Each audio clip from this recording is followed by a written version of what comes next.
Bonjour et bienvenue dans Grand Paris Expression, l'émission qui va à la rencontre de ceux qui participent de près ou de loin à la réalisation de ce projet d'envergure qu'est le Grand Paris. Aujourd'hui, nous avons décidé de nous intéresser à un domaine en pleine expansion, la voie fluviale.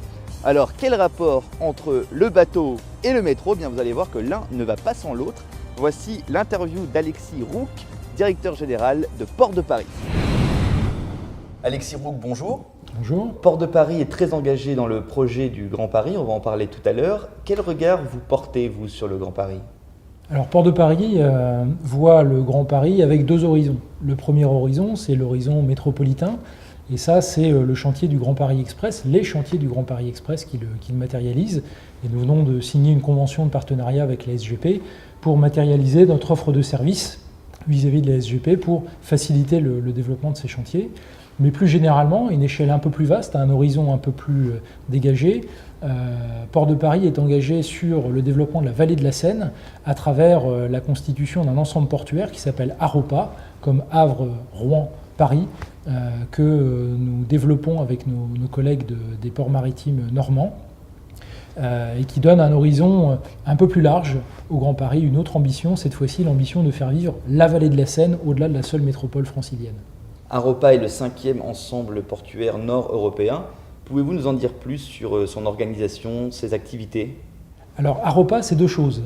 C'est à la fois une ambition et un outil. L'ambition, c'est de bâtir un ensemble portuaire, c'est-à-dire une offre de services unique pour l'ensemble des clients du réseau portuaire de la vallée de la Seine. Ce que nous souhaitons faire, c'est pouvoir démarcher des clients en leur proposant une offre logistique, une offre douanière, une offre foncière qui soit unique du Havre jusqu'à Paris. Pour servir cette ambition, nous avons un outil, et cet outil, c'est un groupement d'intérêt économique, ce qu'on appelle un GIE, dans lequel les trois ports ont mis à disposition une centaine de salariés, et ces salariés constituent le guichet unique qui va faire l'interface avec tous nos clients. Toute la politique commerciale, toute la politique de communication, maintenant, se fait sous la bannière AROPA, et notre marque, qui était Port de Paris, devient AROPA Port de Paris.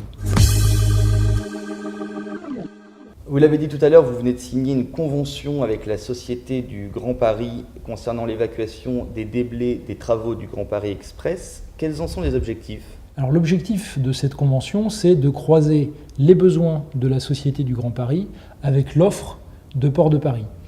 Les besoins de la Société du Grand Paris, c'est deux choses. C'est évacuer des déblais de chantier qui seront massifs. Il y a plus de 40 millions de tonnes qui seront évacuées au rythme d'avancement des chantiers. Donc trouver un moyen d'évacuer ces déblais de chantier de la manière la plus propre possible, mais aussi, inversement, pouvoir s'approvisionner en matériaux de construction, en béton, pour fabriquer les gares, pour fabriquer les tunnels du réseau du Grand Paris Express. En face de ça, Port de Paris est en capacité de présenter une offre de service. Cette offre de service, elle passe par la mise à disposition d'infrastructures portuaires. Il y a tout un réseau de ports en Île-de-France, il y a près de 70 ports publics en Île-de-France. Et sur ces ports publics, on peut à la fois organiser l'évacuation des déblais de chantier et l'approvisionnement en matériaux de construction. Outre votre rôle dans la gestion des chantiers, quel regard portez-vous sur le réseau de transport du Grand Paris, le Grand Paris Express? Alors le réseau du Grand Paris Express, il aura les mêmes effets, ou en tout cas il caresse les mêmes ambitions que celles de Port de Paris. La première ambition, c'est de changer la vie des Franciliens, c'est de faire bouger les lignes. Nous, ce que nous essayons de faire, c'est de développer une logistique propre.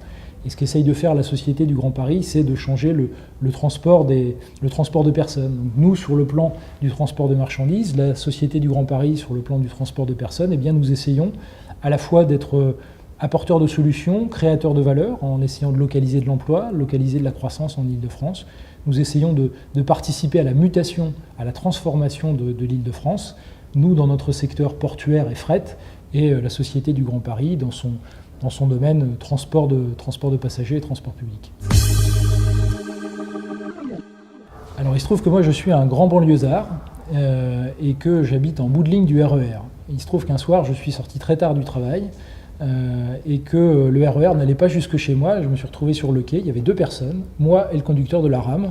Et le conducteur de la rame a eu la gentillesse de me ramener jusque chez moi en voiture. Je me suis dit que c'était vraiment de la multimodalité, que c'était une préfiguration du Grand Paris et que j'ai trouvé que ça marquait de manière très concrète le sens du service qu'il y a dans les prestataires de réseau de transport aujourd'hui en Ile-de-France et puis demain le Grand Paris Express. Et j'ai trouvé que c'était une belle façon de rendre service aux usagers.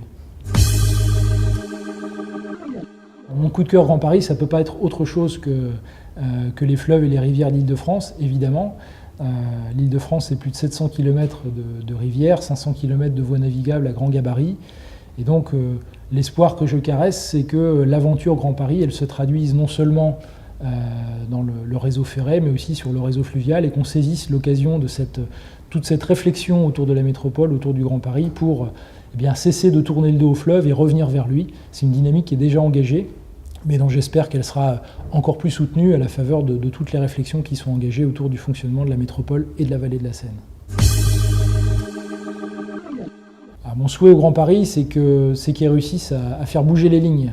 Non seulement faire bouger les lignes de transport, les lignes de métro, mais qu'ils fassent aussi changer les lignes dans la vie de tous les jours, qu'ils soient un facteur de développement de l'offre de logement, de l'offre de transport pour changer la vie des Franciliens. Et c'est une ambition que nous partageons, puisque nous aussi, nous essayons d'être un acteur de la logistique durable, un acteur de l'Île-de-France pour essayer de changer, d'améliorer la qualité de vie dans cette région.